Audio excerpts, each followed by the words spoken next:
ಮೋದಿ ಕಿ guarantee ಅಂತ ಘೋಷಣೆ ಮಾಡಿಕೊಂಡು ಚುನಾವಣೆಗೆ ಹೋದ್ರು. ಅಫ್ಕೋರ್ಸ್ ಅವ್ರು ಗೆದ್ದಿದ್ದಾರೆ. ನಾನು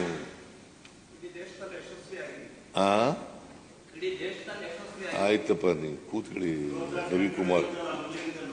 ಈಗ ನೀವು ಜನಸಂಘ ಇದ್ದಾಗ ಹೆಂಗೆ ಗೆದ್ದಿದ್ರಿ ಅಂತಲೂ ಗೊತ್ತಿದೆ ಅಲ್ವಾ? ದೇಶಕ್ಕೆ ಗೊತ್ತಿಲ್ವಾ? ಜನಸಂಘದಲ್ಲಿ ಇದ್ದಾಗ ನೀವೇನೇನು ಮಾಡಿದ್ರಿ, ಎಷ್ಟೆಷ್ಟು ಗೆದ್ದಿದ್ರಿ ಅಂತ ದೇಶದಲ್ಲಿ ಇತಿಹಾಸ ಅಲ್ವಾ? ಬದಲಾವಣೆ ಆಗ್ತದೆ, ಏನು ಮಾಡೋಕ್ಕಾಗಲ್ಲ. ಪ್ರಜಾಪ್ರಭುತ್ವ ಇರೋದೇ ಬದಲಾವಣೆ ಆಗ್ಲಿಕ್ಕೆ. 80ರಲ್ಲಿ ಎಷ್ಟು ಗೆದ್ದಿದ್ರಿ ನೀವು? ಭಾರತೀಯ ಜನತಾ ಪಕ್ಷ ಪ್ರಾರಂಭ ಆದಾಗ ಎಷ್ಟು ಗೆದ್ದಿದ್ರಿ? ಎರಡು ಗೆದ್ದಿದ್ರಿ. ಈಗ ಜಾಸ್ತಿ ಗೆದ್ದಿದ್ದೀರಿ. ಆದ್ರೆ ಕಳೆದ ಬಾರಿಗಿಂತ ಕಡಿಮೆ ಗೆದ್ದಿದ್ದೀರಿ. ಅದನ್ನು ಹೇಳ್ಬೇಕಲ್ಲ.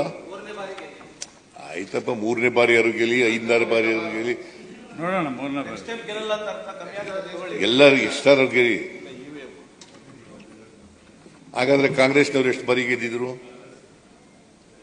ಎಷ್ಟು ಬಾರಿ ಗೆದ್ದಿದ್ರು? ಅಲ್ಲ, ಸೋತ್ರಿ. ನಾವು ಸೋತು ಗೆದ್ದೇವೆ. ನಾವು ಗೆದ್ದು ಸೋತಿದ್ದೀವಿ. ಕರ್ನಾಟಕದಲ್ಲಿ ಏನಾಯ್ತು? ಕರ್ನಾಟಕದಲ್ಲಿ ಏನ್ ಮಾಡಿದ್ರಿ? ಸೋತೆ ಎಲ್ಲ ಗೆದ್ಬಿಟ್ಟು ಸೋತ್ಬಿಟ್ರ?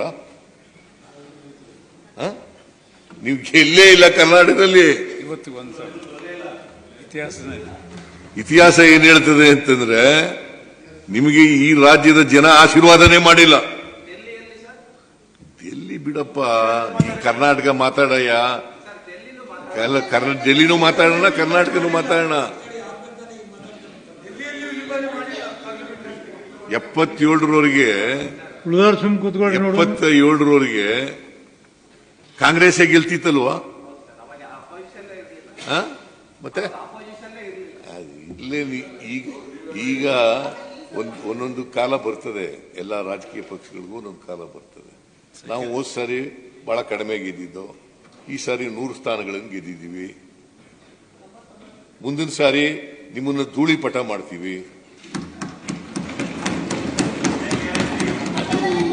ಪ್ರಜಾಪ್ರಭುತ್ವದಲ್ಲಿ ಆಯ್ತು ಬಿಡಪ್ಪ. ಈಗ ರವಿಕುಮಾರ್ ಮುಖ್ಯ ಸಚೇತಕರು ಮಾಡ್ಬಿಟ್ಟಿದ್ದಾರೆ. ಸ್ವಲ್ಪ ಗಂಭೀರವಾಗಿರೋದು ಕಲ್ತ್ಕೋಬೇಕು ನೀವು. ಈಗ ನೀವ್ ಹೇಳ್ದಂಗ್ ನಾನು ಹೇಳ್ತೀನಿ ಸರ್, ಮುಂದಿನ ಸಾರಿನೂ ನರೇಂದ್ರ ಮೋದಿನೇ ಪ್ರೈಮ್ ಮಿನಿಸ್ಟರ್ ಆಗ್ತಾರೆ ಸರ್. ಮುಂದಿನ ಸಾರಿನೂ ಪ್ರೈಮ್ ಮಿನಿಸ್ಟರ್ ನರೇಂದ್ರ ಮೋದಿನೇ ಆಗ್ತಾರೆ. ನೋಡಿ, ಇದು ಮೋದಿ ಕಿ